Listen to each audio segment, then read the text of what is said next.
Hi everyone, Erev Shabbat Shalom. It's Rabbi Shalom. Sam, Rabbi Hadassah here. We hope you're well, you've had a good week, you've stayed healthy and happy and safe.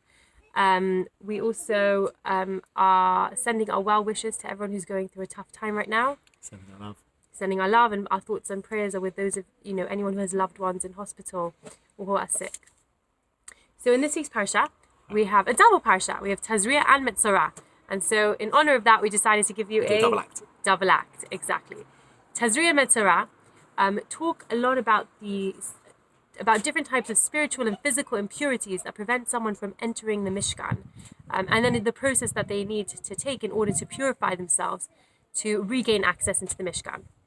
And when we were discussing this together, what we found very interesting was where this parsha is placed, like the context of this parsha in the Torah. The Ark of Sefer Vayikra. In book of Sefer Vayikra. So what are we saying? So what happens before this parsha in Tazriah is Parshat Shmini, last week's parsha, which literally means the eighth day, the inauguration of the Mishkan, where it's celebrating God choosing to come and reside amongst Bnei Israel, and a transformative part of our relationship with Him. And then that's that day, which should have been a very happy occasion, ends with tremendous sadness as Nadav and Avihu, Aharon's sons, die. They get consumed by a fire from God for bringing in a ketoret, an incense, to the Mishkan, to the Kodesh Kodashim, without being told to, without being asked to.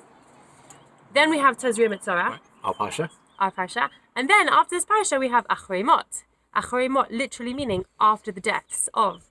And this is what it says at the beginning of Achrei Mot. Vaydaber Hashem el Moshe, and Hashem said to Moshe, Achrei Mot shnei bnei Aharon, after the death of the two sons of Aharon, bekorvatam lifnei Hashem, who approached Hashem, who came close to Hashem, vayamutu, and they died. Vayomer Hashem el Moshe, daber el Aharon achicha.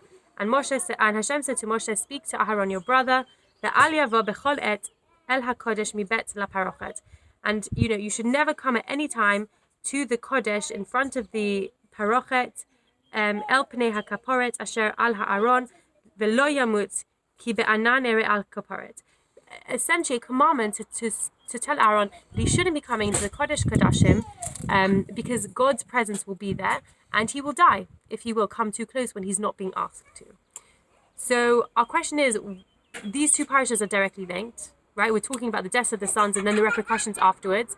And right after this passage, we have the discussion about Yom Kippur and, what is Yom Kippur and the service of Yom Kippur.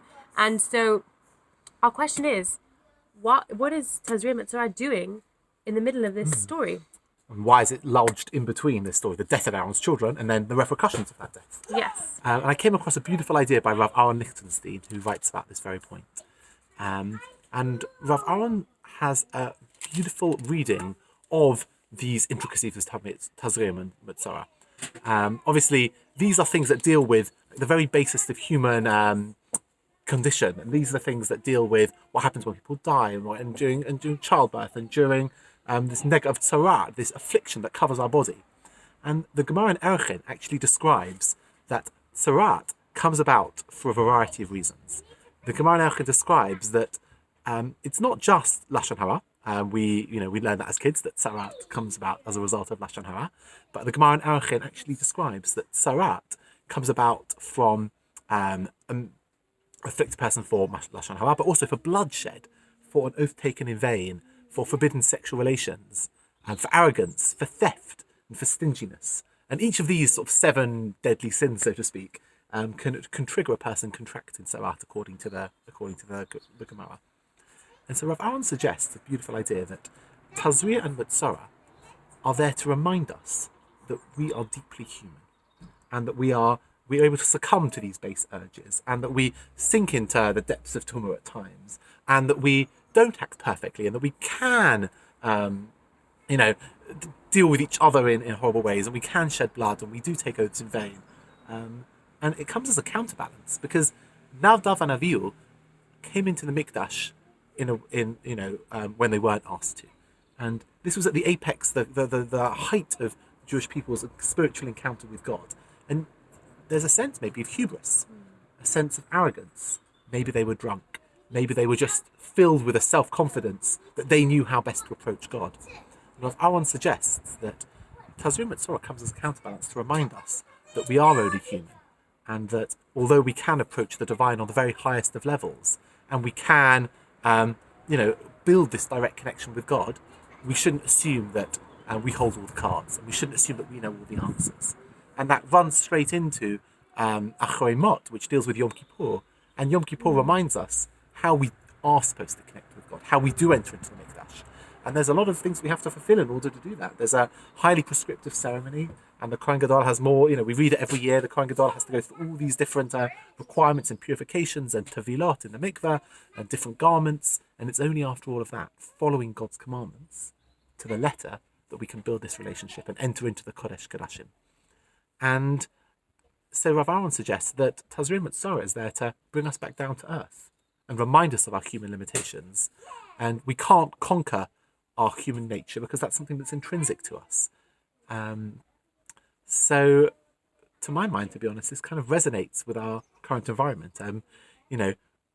God wants us to partner with him in perfecting the world. God wants us to take huge leaps and bounds and advances in science and medicine and, all the incredible achievements that humanity it can be so proud of.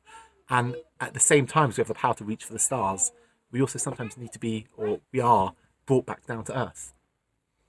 And that's something that I think maybe in the current situation we're really experiencing. And obviously our hearts go out to the human tragedy that is currently going on and the people who are suffering. And at the same time, we can also learn a lesson from it, that we are only human.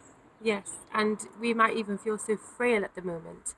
But I think something that this message that you're saying is that we shouldn't be scared of that frailty, but rather be aware of it, accept it, and use it to understand ourselves and have a really good insight, an accurate insight into who we are and what we are capable of and our limitations. And greatness can come through that humility, through the self-understanding, and through reaching for God and asking for God's help to lift us up.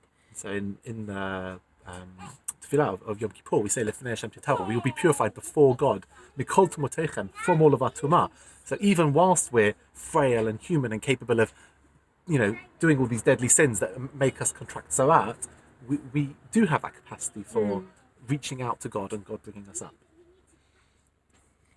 So with this message that it is only through humanity and appreciating its limitations that we can connect to God, we would like to issue a Shabbat Shalom.